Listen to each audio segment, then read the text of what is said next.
This interview was made possible by our friends at Lendio. Visit lendio.com, making small business loans simple. Hey everyone, I'm Mike Sullivan. This is mo.com, where we feature small business owners and entrepreneurs and bring you hints, tips, insights, and perspectives on what it takes to be successful. Joining me today is Marco Zappacosta. He is the co-founder of Thumbtack.com. Marco, thanks for joining us today, and can you tell me what is Thumbtack.com? Sure. Thumbtack is an online marketplace that helps you find, vet, and book local service professionals. So we want to make it as easy to buy a service online as it is to buy a product. You know, we look at Amazon, we look at eBay, and we say, hey, now you can go online and buy any product you can think of. You should really be able to do the same for services. And that's sort of the dream that we're working towards. Thumbtack.com, great domain name. Can you tell me how you acquired it and how much you think that's contributed to your success? So this was one of the scariest things that we had to do. It took us a long time to find a name. When we found Thumbtack, it was owned by someone. Nothing had been built around it, but it was a professional sort of domain buyer and seller that we wanted to buy it from. And we, at the time, sort of the original founders had put some cash in, and this was almost a third of the money that we had sort of committed day one. And so we sat down. It was a gut check, and it's like, how much do we believe in this sort of concept? How long do we think we'll be around? And so we ended up going for it. Obviously, we have the name, but what we did to try and sort of make it better is that we financed it. So we paid a third up front and financed the rest over 1 year, figuring, hey, if we're still around in a year, we'll have more money, we can buy this thing outright. And if we're not, we'll have to sort of walk away from the cash and the asset, but at least it won't be all of the money. So that's sort of how we dealt with that. Marco, what differentiates you from other sites offering local service providers? So we're trying to be much more than an informational resource. There's a lot of that online now. Customers are getting sort of savvy about going there and looking and researching, but we really want to provide sort of the next two steps, and that's vetting and booking. So for the vetting, we want to give you insight to the reputation of that person. We sort of cross-reference them in the Department of Justice's sex offender registry to make sure they're not in that. We do license lookups, we do background checks, as well as sort of verifying social media profiles. So you can say, hey, okay, this person is who they say they are and they're a trustworthy human being.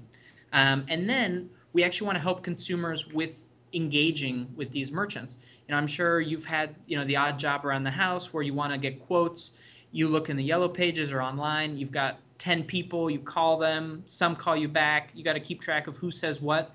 And so that's sort of, these are the kind of things that we want to help with. We want to give consumers an easy-to-use online bid management tool where they can maintain their privacy and sort of give out their phone number and address to the merchants that have sort of proved worthy, and sort of just an easy way for them to organize the business that we're helping them get.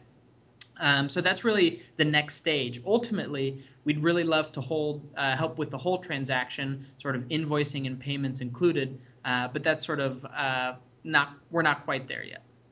You currently have about 150,000 listings on the site. You're attracting almost 1 million visitors per month.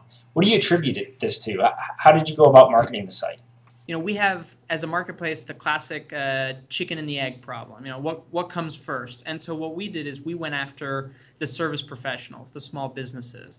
And so what we decided to sort of use as an incentive for them is sort of give away as much as we could for free. And that's sort of a good-looking online presence, a way to centralize their reputation and trustworthiness in one place, and then simple tools to market themselves better in search engines, as well as other classified sites that they may be putting themselves out to.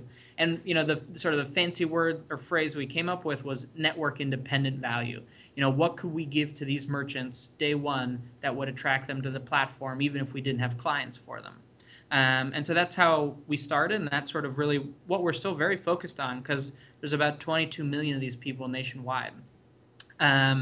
And so what we've then done for the consumers is really try to have the best data and the best experience, and using that as a magnet to pull in consumers via search and other organic places, and really just sort of win by being better. That's consumers have, the back button is just one click away.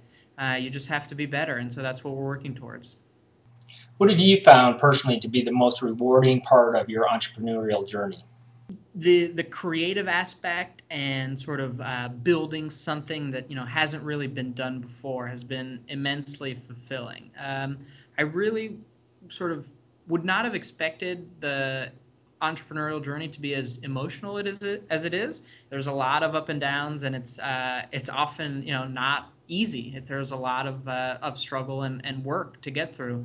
But on the flip side, seeing the stuff that we've built out in the wild with real users and happy users, who write us emails, send us postcards, we've gotten gifts in the mail. That's the stuff that we live for. It's just so great to see that we're building something that people actually love.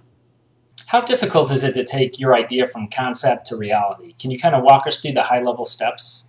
The trick is really recruiting great people and sort of having a very open mind and sort of talking to as many smart people as possible. So at first it was just about getting out there, talking to people who knew about more about the space than I did, who had done similar things, hear what worked, what didn't. Then the next step was getting a couple of really smart, really hardworking guys to join and sort of really commit pen to paper. And that step is really a big one because you just have to get V1 out there. You have very little feedback. You've got these ideas that you've been turning over for a while, but you don't know what's going to work. So that's a leap. And so the way that we always have approached it is sort of if you're not embarrassed by what you're putting out, you're not going fast enough. So sort of put it out there, try and get feedback, listen to our users, talk to them, and just try and keep iterating because odds are you're not going to be right the first time around. And so hopefully you can be right, the third, fourth, or fifth time. So it's really, gather as much info as possible, recruit the best people that you can find, and then just, keep iterating.